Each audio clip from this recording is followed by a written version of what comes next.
Hey there, Alan Matthews here, and we are in number 2. This is video number 2 in our study of Vacances by Yvon Demillac, or however you pronounce this gentleman's name. So, if you haven't seen number 1, then watch number 1 before watching this, because we're just jumping in right in the middle. So, what we've done so far is we've looked at the overall piece, how it goes together, we listened to it, and we also clapped out and counted the rhythm. We made small sections, and now we're ready to get into the hands. So with this then, what we're going to start is with the right hand. And so we want to work out all the fingering so that we know exactly which finger in our right hand will play every single note of this. And so if you don't have them written in your music already, then write it in there, and you can just copy what I've got here. I can't remember if this is what's in the actual book or not, but this is a fingering. So work that through. So now what we're going to do is without the left hand can just go out partying. The right hand will play by itself on the open strings. So then we can play just right in rhythm. So 3 and 1 and 2. And notice I'm counting out loud. And so I highly recommend you do this as well, especially on these steps, but always be practicing counting out loud because it'll come in extremely useful. 3 and 1 and 2. 3 and 1 and 2 and 3 and you probably won't be this fast that you're playing it, but you can go through there and get, because I've actually practiced this piece and looked at it and played it, so I know exactly what it is. But at the beginning stages, then you want to go slow, count out loud, look exactly what finger, and ideally with each finger, with each note that you play, you prepare the next or the next two. If you're a member of the Woodshed program, or if you follow my technique videos, then you may know about the primary patterns and the patterns that we prepare multiple notes at once. And you can look through there and find these in there as well, such as IMA, PMI right here. There's just a number of different of our primary patterns in here. So you could do those as well. But ideally, each note contains the preparation for the next note.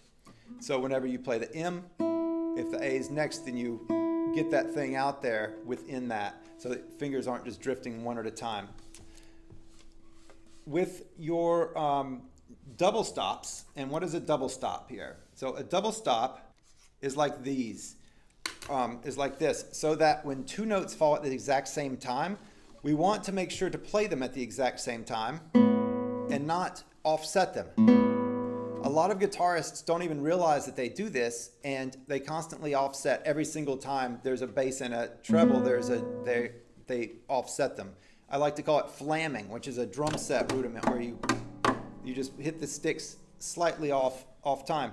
And so then this is, but whenever you do it, only do that if you really want to in specific places with very much intention. So just be conscious that you're doing it. So when you're practicing this,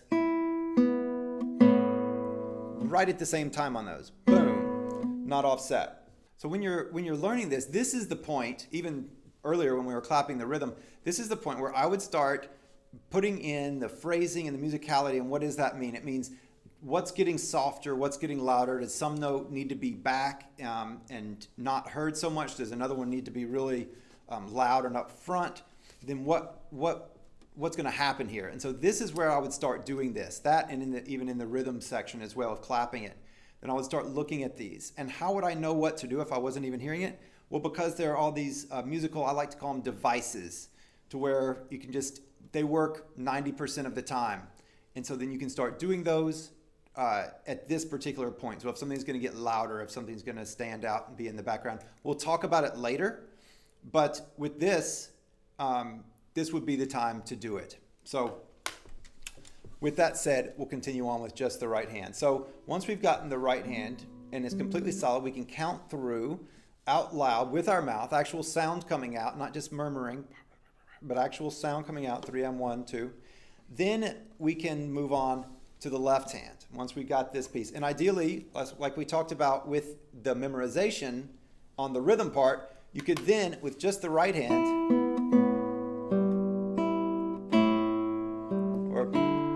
you could do your memory at this particular point. So you can you memorize and can you look away and play just the right hand by itself from memory. And so if you're doing that, then that's a really great practice for your memorization. With the left hand, now the right hand can go out for pizza, and we can play 3 and 1 and 2 and 3 and 1 and 2 and...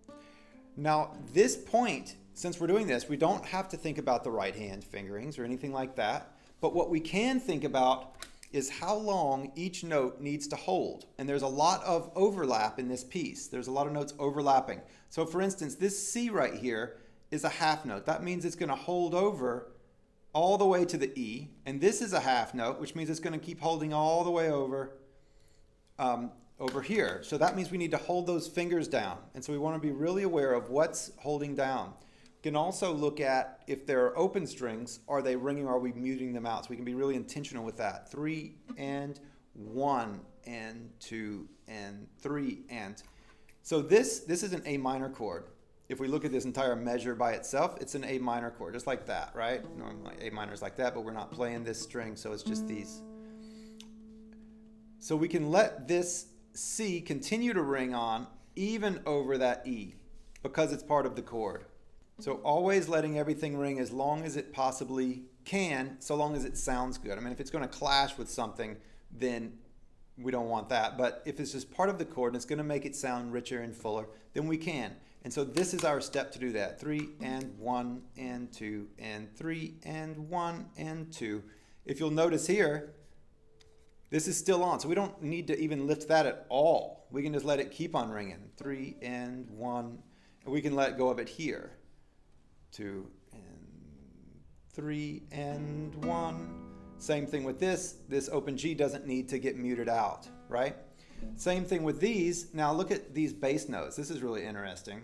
They wrote these bass notes as a quarter note with this little thing hanging off of it, right? That means let it ring. It means it's an implied long note, but the way that we're writing is that these bass notes are going to add up to 3 beats, and then the top notes are going to add up to 3. So that then these are adding up to 3 as well. That one is going to add up to 3. And so that's just the way that we're writing it, but really it just means let it all ring over. That's what we're wanting to do, is just let that ring.